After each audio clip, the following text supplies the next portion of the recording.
Hello, my name is John Dunches. I'm an orthopedic surgeon in Naples, Florida. We're going to be discussing arthritic knees, the following topics: an overview of knee arthritis, non-operative treatment, arthroscopy, robotic partial knee surgery, otherwise known as Makoplasty, and total knee replacement. Osteoarthritis is the wear and tear type of arthritis, the most common arthritis seen by the orthopedic faculty. When bones meet to form a joint, their surfaces are covered by cartilage, a smooth, soft tissue surface that provides for very low friction. Like the tread on a car tire, the cartilage can wear away, eventually exposing the bone. Please see the picture on the bottom left demonstrating a normal healthy knee with smooth, pink-hued articular surfaces on the femur bone and top of the tibia bone. In the bottom right portion of the slide is a picture of an arthritic knee where you see exposed bone in the midst of a cartilage surface which has been undergoing the wear process. Osteoarthritis progresses in a stage-wise fashion. Symptoms can include pain, stiffness, swelling, weakness, catching, deformity, and a disordered gait. In the early stage of arthritis, there's minor loss of cartilage as depicted in the top left slide, often amenable to arthroscopic treatments, particularly when subjected to meniscal tearing as well. In mid-stage arthritis, can involve one or two compartments of the knee as depicted in the second and third slides and are amenable to single or bicompartment arthroplasties. In the following final slide, end-stage arthritis or total knee disease involves wearing down the joint surfaces of all three compartments. There are multiple treatment options for osteoarthritis. Changes in lifestyle and physical therapy, including lower impact activities and weight loss, can be very beneficial for the early arthritic joint. Medications, including anti-inflammatory medications, acetaminophen, and supplements such as chondroitin glucosamine, similarly affect early to moderate stage disease. Injections, cortisone, a stout anti-inflammatory placed like an Advil in the middle of the knee joint where it's needed, and Synvisc, which is a brand of viscosupplementation, a lubrication type material that's similarly injected to the knee, can be very helpful for mild to moderate arthritis. Cortisone injections help typically for 3 months. Synvisc or viscosupplementation injections typically help for upwards of 6 months, and those can be safely repeated. Partial robotic knee surgery, otherwise known as Makoplasty, is applicable for mid-stage arthritis. Partial knee replacements represent approximately 8% or 50,000 of the 600,000 knee replacements done in the United States each year. These can be performed on 3 areas of the knee: the inner or medial compartment, the outer or lateral compartment, and the patellofemoral or top front compartment of the knee. This can also be done in a bicompartmental form, meaning that 2 of the 3 involved compartments can be resurfaced at one time, still preserving the third compartment and the ligaments in the knee. Makoplasty, or partial knee replacement, builds upon extensive experience in the orthopedic community and in our practice with computer-assisted knee surgery. As depicted in the slide below, over the monitor, there are 2 black areas that are visualization for the robot or computer. This allows the computer to pick up images from both the robot and from the live anatomic field during the surgery to know precisely in space where the knee joint and the knee bones are, as well as the tip of the robotic arm depicted here. At the end of that robotic arm, you'll notice there's a small 6mm tip, smaller than half the size of your pinky, which has a small burr. This burr is utilized to prepare the bone surfaces, as will be depicted on the next slide. To the right, you see a prototypic partial knee implant, both for a medial or lateral compartment towards the left of that picture, and the trochlear or patellofemoral component towards the right, and down below is depicted as placed in a model of one compartment arthroplasty. The robotic technology allows for much more precise reconstruction of the joint than manual techniques. As you'll see on the top left picture, a CT scan is performed of the joint, allowing for a 3-dimensional construct of that knee joint to be placed in the computer or virtual space. We then make plans in the virtual space, placing the components precisely where we want, again in the virtual or computer world. And then once we were happy with those placements, and once we were happy with the gaps and balancing of the joint so that the joint has an equal distance and a smooth articulation with good range of motion but good stability and equal gaps through the arc of motion, then we accept our final plan and then utilize the robotic arm as depicted below with the surgeon's hand and the burr with the robotic arm to precisely prepare just the bone surface so that it accepts the new covering for both the femur, that is the thigh bone, and the top of the leg or tibia bone, now allowing for restoration of a smooth, friction-free articulation between those two bones.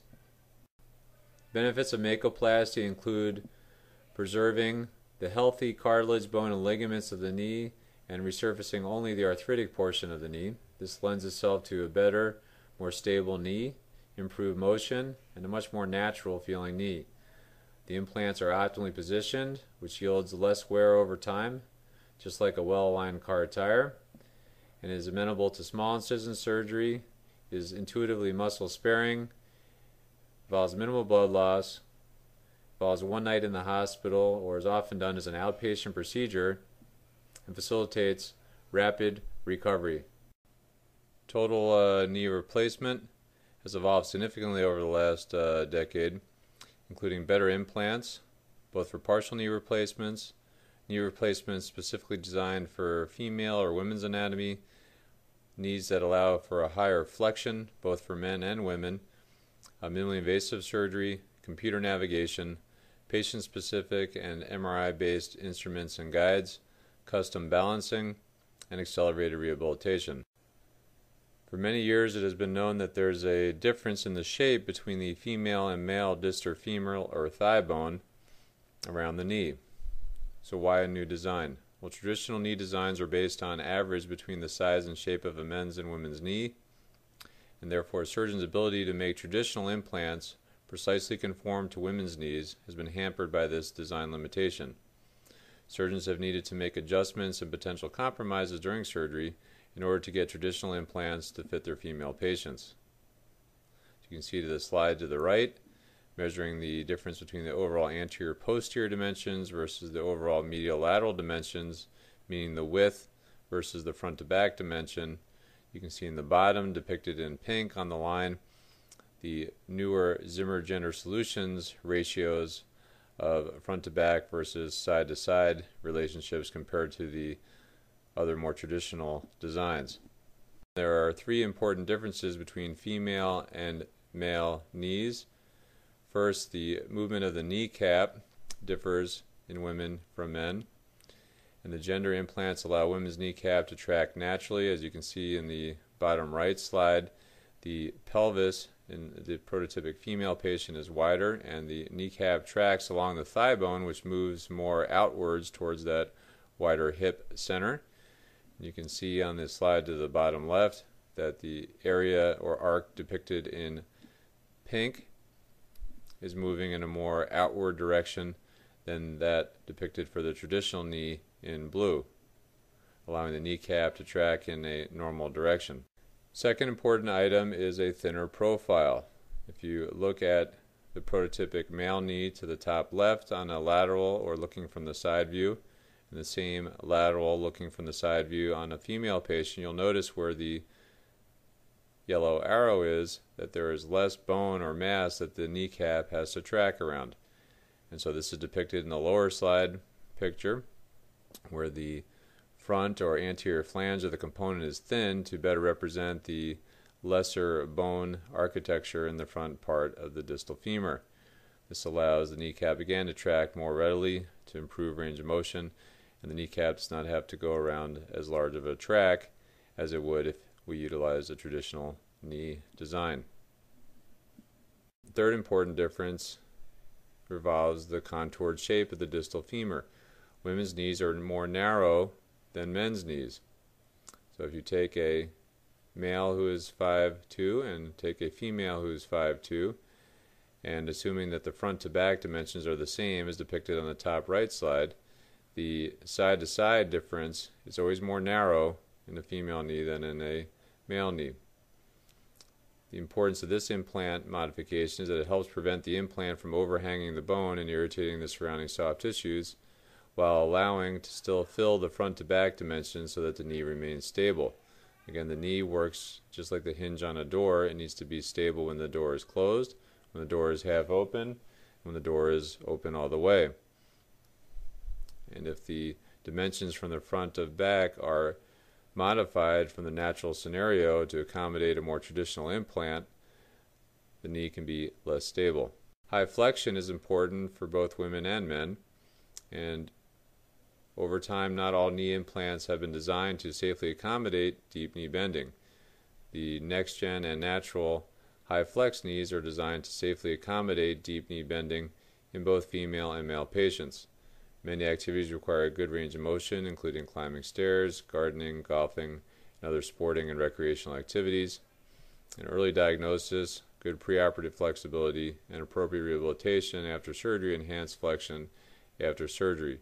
So for those patients who can accommodate a deeper knee bend, these implants allow that in a safe parameters. Minimally invasive surgery has been well established in orthopedic surgery for both partial and total knee arthroplasty for many years.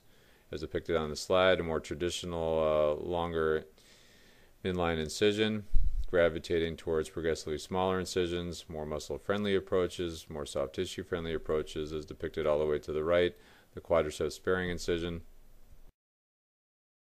Just, or even more importantly, is the treatment of the soft tissues deep to the skin.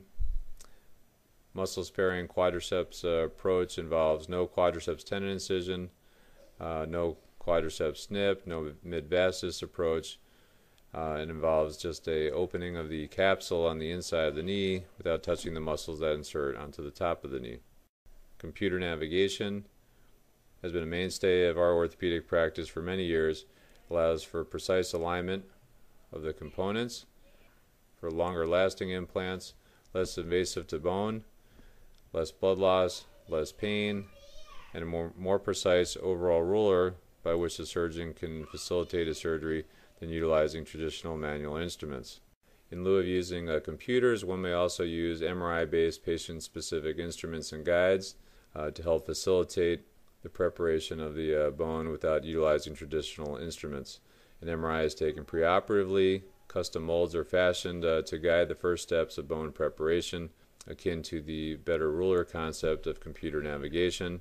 Just as important is the balance of the soft tissues around the knee joint. The knee, again, functions as a hinge, just like a door hinge. It needs to be stable when the door is closed, partially open, and all the way open. To achieve this goal with reproducible and accurate precision, we utilize sensing plates that feature live tension readouts. This is utilized to custom balance the tension of the ligaments around the knee, which yields a stable, more natural feeling knee and a door that is stable through the arc of motion. Appropriate implants, minimally invasive surgery, robotic, computer, patient-specific surgery, and custom balancing are muscle, soft tissue, and bone friendly.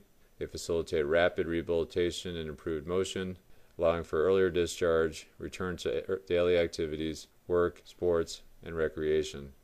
In conclusion, knee arthritis is a common and very concerning condition for upwards of 50% of the American population.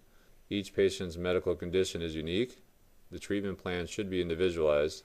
The combination of partial knee replacements, high flexion total replacements, implants designed for women, robotic, computer, and MRI technology, custom balancing, minimally invasive techniques, and accelerated rehabilitation, these can result in a more tolerable, reproducible, and durable option for each patient. Thank you for your attention.